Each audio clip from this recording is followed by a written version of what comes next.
Fala, gente amiga, tudo bom? Eu sou Carlos Lose e esta é a Batata Diário, o seu programa de dicas do Diário do Capitão. E hoje nós estamos aqui no Estúdio 2 para continuar a conversar, sobre Jornada nas Estrelas Prod. No vídeo anterior a gente conversou sobre os episódios 1 a 5 e hoje eu vou conversar sobre os episódios 6 a 10. Antes eu vou dar uma impressão geral, sobre o que eu vi, o que eu achei desses outros 5 episódios, esse segundo lote de 5 episódios aí dessa temporada, Bom, gente, eu confesso a vocês que eu tô gostando bastante, tá? Eu tô sentindo que isso é uma coisa bem Star Trek, Eu já tô até em dúvidas, o que é mais Star Trek, Se é Kurtzman, se é Prodigy ou se é Strange New Worlds, Eu confesso a vocês que eu tô ficando meio inclinado a gostar mais de Prodigy, de achar que Prodigy é a coisa mais próxima, daquela Jornada nas Estrelas raiz que a gente assistia, que essa era Kurtzman tá fazendo, Esse sexto episódio, a gente tinha visto, que a Prodigy ela tinha conseguido fugir lá do grande adivinho, E a Prodigy vai acontecer uma situação onde, o Dal-Hel vai encontrar, a experiência no holodeck, Eles vão conhecer o holodeck e ele vai conhecer, o treinamento do Kobayashi Maru, E essa parte é um grande fanservice, Porque ele vai colocar na tripulação dele de holodeck ninguém menos do que o Uhura, o Spock, É o Odo, O Sr. Scott, E a Doutora Beverly Crusher, no caso, Então vai ser realmente ali um fanservice muito gostoso de se ver, no caso, E ele não vai conseguir, obviamente, por mais que ele tenha chegado bem perto de resolver, a situação do Kobayashi Maru, Ele vai começar a perceber pelo Spock, que as necessidades da maioria se sobrepõem às necessidades da minoria, E ele vai começar a escutar a tripulação dele que está querendo muito mais ir para a Enterprise do que fugir, que era a ideia inicial dele. O problema é que a Protostar ela tem alguns segredos, que ainda não são muito conhecidos. Nem o holograma da Janeway consegue, saber que segredos são esses, E analisando esses segredos que são considerados confidenciais, porque a Guin ela consegue traduzir esses segredos confidenciais porque estão na língua, do planeta dela, do planeta original dela, lembrando que a Guin é filha do grande adivinho, então o grande adivinho de alguma forma ele deu uma sabotada nessa nave de algum jeito aí, E aí a Janeway virtual vai descobrir, que o Chakotay já foi capitão da Protostar junto com ela, com a versão real dela, no caso, E que alguma coisa de muito estranho aconteceu. Então esse sexto episódio foi bem bacana, Trazendo novamente elementos aí de Kobayashi Maru, trazendo tripulantes, das séries originais, Inclusive eles tiveram o cuidado, de pegar as falas do Spock, da Uhura e do Sr. Scott, pegar falas gravadas, no caso, até do Odo também, no caso, pegar falas gravadas, para construir ali os diálogos, muito interessante dos atores originais, Isso foi bem bacana. O sétimo episódio a gente vai ver o nosso Dal-Hel, o passado do nosso Dal-Hel, a gente vai saber que ele foi criado por uma Ferengi, E que eles estão precisando de um dispositivo de camuflagem que essa Ferengi tem, mas ao mesmo tempo essa Ferengi ela precisa de cristais de um planeta que nunca teve o primeiro contato feito, Então essa tripulação da Protostar vai fazer o primeiro contato, tentando negociar a compra de um cristal desses, no caso, E esse primeiro contato vai sair de forma totalmente equivocada, vai dar tudo errado, Até porque o Dal-Hel está, vamos dizer assim, seguindo os conselhos, da mãe, entre aspas, Ferengi dele, no caso, No final das contas, a mãe Ferengi acaba dando um cano nele, ele se sente muito traído por causa disso, Da mesma forma que a Gwen também se sente traída, pelo pai dela, que é o grande adivinho, e isso vai trazer uma proximidade para os dois, No final das contas, eles conseguem, a Ferengi rouba o cristal, da civilização desse planeta, que era importante demais para o equilíbrio desse planeta, e eles conseguem recuperar esse cristal e devolver a civilização do planeta, mas esse primeiro contato foi totalmente pro brejo, no caso, E ainda a mãe Ferengi, né, do nosso Dalrel, acaba entregando, né, para o grande adivinho, né, onde a Protostar está, né, no caso, né.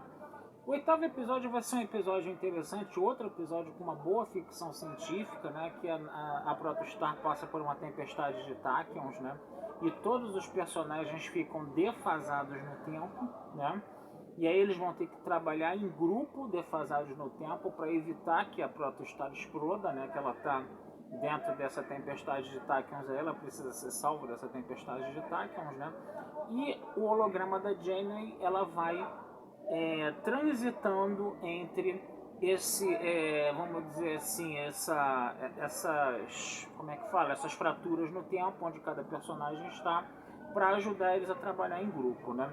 No final das contas, quem vai conseguir salvar todo mundo vai ser a personagem Rock, né? Que é uma personagem que é toda de pedra, né?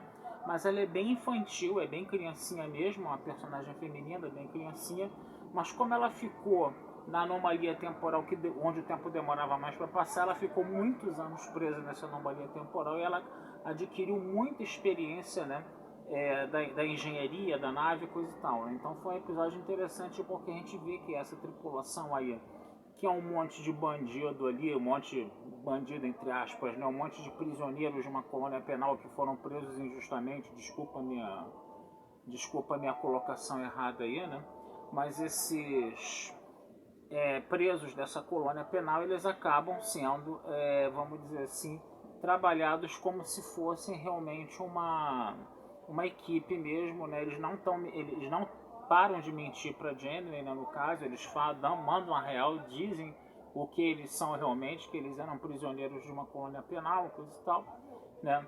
E a Janeway gosta, essa Janeway virtual, essa Janeway holográfica passa a gostar deles porque está vendo que eles estão trabalhando ali como vamos dizer assim, uma verdadeira equipe, né, que pode conduzir uma nave estelar, né? Então esse episódio também foi muito bacana, né?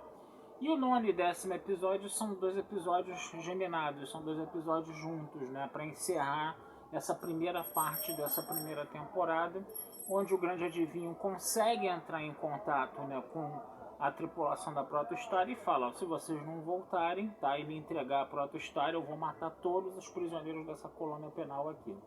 A Protostar retorna, né? Eles retornam com um plano, né, para dar uma volta lá no grande adivinho, mas o grande adivinho também dá uma volta neles, né? Acaba levando a Gwyn, né? Acaba levando a Protostar, né? E destrói toda a parte de gravidade e oxigênio do planeta, né? Isso ia matar todos os presos, né? Mas eles conseguem consertar eles conseguem consertar isso, né? E antes que eles entreguem a Protostar, né?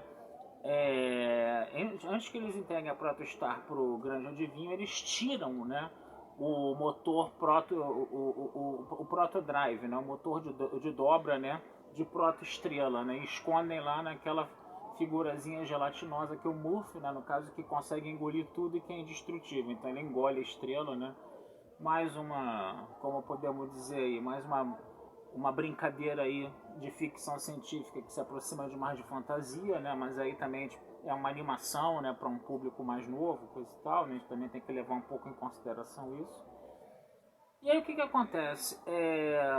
O nosso grande adivinho fala, né, que a federação não era nada aquela maravilha toda que eles acreditavam, fala para Gwyn isso, né? E mostra, né, numa simulação de holodeck que antes do primeiro contato o planeta deles era um lugar paradisíaco, mas depois do primeiro contato houve uma guerra civil do planeta por causa desse primeiro contato que destruiu a civilização deles, e ele está preparando uma surpresinha, né? Uma surpresinha para destruir toda a frota estelar. Ele coloca uma coisa na Protostar, né, no caso, né, para entregar a Protostar para a frota estelar, mas a Protostar vai ter um mecanismo que faz com que todas as naves da frota estelar se lutem entre elas e acabem se destruindo, né, no caso, né. E aí o Fugitivo Zero, né, que é aquela forma de vida não corpórea que está dentro daquele invólucro, né, dentro daquele invólucro de metal lá, essa forma de vida não corpórea, se ela se manifesta na sua forma não corpórea para as formas de vida corpórea, ela enlouquece, né, essas formas de vida corpóreas, né. Então a nossa Fugitiva Zero ela vai conseguir se transportar para Protostar, né? Depois que eles conseguem, né, consertar outra nave lá do Grande Adivinho, onde eles estavam, né, no caso, né, que é Rev 12, um negócio assim, tá? E aí o que vai acontecer? Essa forma de vida não corpórea, ela se mostra em sua forma não corpórea para o Grande Adivinho, enlouquece o Grande Adivinho, e a nossa Gwyn olha de relance, né, no escudo, né, no Delta, né, que está no uniforme do Dal-Hel, né, que está tentando salvar ela, falando assim, não olha para ela olha aquilo, fica também levemente enlouquecida, mas o único efeito colateral que ela acaba tendo, no final das contas, é esquecer de tudo que tinha acontecido, né? Enquanto que o Grande Adivinho acabou enlouquecendo. Então esse primeiro ciclo, né, que a gente está vendo aí da primeira temporada, ele encerra dessa forma, né, com a tripulação, né, recuperando a Protostar, né, com a nossa Gwyn ali com a memória meio que zerada, né, e eles querendo retornar para a Frota Estelar, né, querendo se encontrar com a Federação, o Grande Adivinho enlouquecido, né, na colônia penal onde ele estava, ficando sozinho lá, né, e aí o que acontece? A Janeway verdadeira, né, acaba detectando a Protostar e vai de encontro a ela para salvar o Chakotay, né, que ela tinha visto isso. Então quer dizer, gente, eu não vou mentir para vocês não, eu tô gostando bastante também, né? Eu tô achando que é uma história que tá muito Star Trek demais mesmo, né? Muito daquilo que a gente viu, uma coisa para os fãs mais antigos mesmo, né? Só que atinge um público infantil, né? No caso que de repente não conhece tanto, né, essas histórias de Jornada nas Estrelas mais antigas como os fãs mais dinossauros como nós conhecemos. Desculpa, gente. A primeira tosse. A segunda e a terceira também. Então, eu não sei, é aquela coisa, né? O pessoal tá falando que Prodigy não teve uma audiência muito boa, que o público mais antigo de Star Trek não é muito afeito a animações, né? Mas essa é uma animação muito feita para esse público mais antigo e não feita para esse público infantil. Então, quer dizer... Perdão, talvez esse seja o problema dessa série, né? Que você tá tentando simultaneamente atingir a dois públicos, mas esses dois públicos não se reconhecem nessa série e acabam ninguém vendo essa série, né? O que eu tô achando uma pena muito grande, porque tá valendo muito a pena que ela continue, né? Perdão, gente. Uma segunda temporada, por exemplo, eu acharia sensacional, né? Do jeito que a coisa tá sendo feita aí, tá? Eu vou falar dos próximos episódios em vídeos seguintes, tá? Vou ficando por aqui desejando vida longa e próspera para vocês, né? Porque minha garganta já não tá mais tendo condições, mas acho que eu consegui passar todas as ideias aí para vocês. Só desculpem lá desse termo horrível que eu chamei de bandidos lá dos personagens principais, mas eu não sei onde eu tava com a cabeça quando eu falei isso, tá? Vocês me desculpem mesmo, tá? E a gente, numa outra oportunidade, a gente conversa mais, né, sobre os próximos episódios de Prodigy. A gente ainda tem 10 episódios dessa primeira temporada para conversar. Vou ver se eu faço esses bloquinhos de 5 episódios, né? O dependendo de como vai ser o andamento desses episódios, eu falo de um episódio ou outro. Mas a gente vai terminar de descortinar essa primeira temporada aí, tá certo? Um abração, fui e até a próxima.